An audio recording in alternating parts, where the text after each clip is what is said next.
മോഹൻലാലിന്റെ വേൽമുരുക ഗാനമൊക്കെ നമ്മുടെ പള്ളിപ്പറമ്പുകളിലെ ഗാനമേളകളിലേക്ക് എത്തുമ്പോൾ നമ്മുടെ കുട്ടികൾ ചാടി തിമർക്കുമ്പോൾ അതും ശ്രദ്ധിക്കേണ്ടതുണ്ടോ?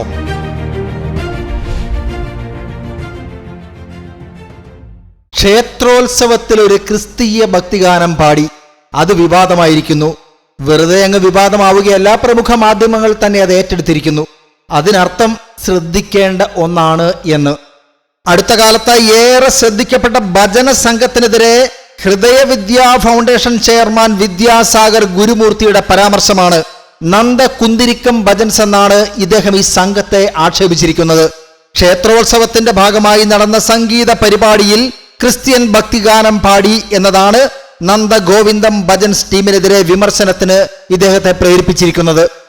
ക്ഷേത്രവേദികളിൽ ക്രിസ്തീയ ഗാനങ്ങൾ പാടാൻ ഉപയോഗിക്കരുത്, ഹിന്ദുക്കളുടെ ചെലവിൽ പ്രശസ്തി നേടിയ ശേഷം ഹല്ലേലൂയ പാടുന്നത് വലിയ തെറ്റാണ്, നന്ദ കുന്തിരിക്കം ഭജൻസ് എന്നായിരുന്നു വിദ്യാസാഗർ ഗുരുമൂർത്തി ഫേസ്ബുക്കിൽ കുറിച്ചിരിക്കുന്നത്. കോട്ടയത്ത് വേമ്പിൻകുളങ്ങര ശ്രീ മഹാവിഷ്ണു ക്ഷേത്രത്തോടനുബന്ധിച്ച് അരങ്ങേറിയ ടീമിന്റെ ഭജനയെ തുടർന്നായിരുന്നു ഇത്. അടുത്തു സ്ഥിതി ചെയ്യുന്ന ക്രിസ്ത്യൻ പള്ളിക്ക് ക്ഷേത്രവുമായുള്ള ബന്ധം എടുത്തു പറഞ്ഞ ശേഷമാണ് ഈ ടീം ഈ ഗാനം ആലപിച്ചത്. ക്ഷേത്രത്തിലെ ദേശവിളക്കിന് പള്ളിയിലും വിളക്ക് തെളിയിക്കാറുണ്ട്. ക്ഷേത്രത്തിന് പാർക്കിംഗ് സൗകര്യം ഉൾപ്പെടെ അനുവദിച്ചത് പള്ളിയോട് ചേർന്നാണ് എന്നും ഗാനം ആലപിക്കുന്നതിന് മുൻപായി ഈ സംഘം പറയുന്നു. ഏതായാലും സ്വയം പേരെടുക്കാനായാലും മറ്റെന്തെങ്കിലും ലക്ഷ്യത്തിനു വേണ്ടിയാണെങ്കിലും നന്ദഗോവിന്ദം എന്ന പേരിനെ നന്ദ കുന്തിരിക്കം എന്നാക്കി മാറ്റിയിരിക്കുന്നു വിദ്യാസാഗർ. കേരളത്തിലെ മലയാളികൾക്കുണ്ടാകുന്ന സംശയം ഇതാണ്, ക്രൈസ്തവർക്കും ഈ സംശയമുണ്ട്.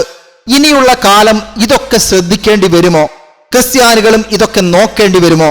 അമ്പ് പെരുന്നാളുകളിൽ, തിരുനാൾ പ്രദക്ഷിണങ്ങളിൽ, തിരുനാളിനോടനുബന്ധിച്ചും അല്ലാത്തതുമായ ദേവാലയ ആഘോഷങ്ങളിൽ, ദേവാലയ പരിസരത്ത് നടത്തുന്ന ഗാനമേളകളിൽ, നമ്മുടെ കലാപരിപാടികളിൽ ഒക്കെ ഇനിയും ഇതൊക്കെ ശ്രദ്ധിക്കേണ്ടി വരുമോ? ഹൈന്ദവ ക്ഷേത്രങ്ങൾക്കുള്ളിൽ പ്രവേശിപ്പിക്കാത്ത അസുരവാദ്യങ്ങൾ താളത്തിനൊപ്പിച്ച് നമ്മുടെ ദേവാലയാങ്കണങ്ങളിലും പ്രദക്ഷിണങ്ങളിലും കൊട്ടിക്കയറുമ്പോൾ, അതിന് കൊഴുപ്പേകാൻ നമ്മുടെ കുട്ടികൾ കൂട്ടത്തോടെ ഇറങ്ങുമ്പോൾ അതൊക്കെ നിരീക്ഷിക്കേണ്ടി വരുമോ? അങ്ങനെ നിരീക്ഷിക്കാനും അകറ്റി നിർത്തപ്പെടാനും ഒരുപാട് കാര്യങ്ങൾ നമുക്ക് മനസ്സിൽ തോന്നും. അങ്ങനെയൊക്കെ തുടങ്ങിയാൽ ഉണ്ടാകുന്ന മാറ്റങ്ങൾ എന്താവും? അത് ഗുണകരമാവുമോ? ഓണം കേരളീയരുടെ ദേശീയോത്സവമല്ല, ഞങ്ങളുടേതാണ് എന്നൊരു ടീച്ചർ വിളിച്ചു പറഞ്ഞപ്പോഴാണ് കേരളത്തിലെ ഭൂരിപക്ഷം ക്രിസ്ത്യാനികളും അത് ശ്രദ്ധിച്ചത്. പിന്നെ അൾത്താരയ്ക്ക് മുന്നിലുണ്ടായിരുന്ന അത്തക്കളങ്ങൾ പലതും മുറ്റത്തും ഗ്രൗണ്ടിലുമൊക്കെ എത്തി. എന്നിട്ടും മലയാളി ഓണത്തെ വെറുത്തില്ല കേട്ടോ. രണ്ട് കൈകളും നീട്ടി ക്രിസ്ത്യാനികളും ഓണത്തെ സ്വീകരിച്ചു. ഇനിയും ടീച്ചർമാർ വരും, ഇതുപോലെ ചില സാറുമാരും എത്തും. അവർ കക്കുകളികൾ നിരത്തും, പലതും നേടാനും ചിലർക്കൊക്കെ നിലനിൽക്കാനും ചില സത്യങ്ങളെ ഇകഴ്ത്തിക്കാട്ടാനും.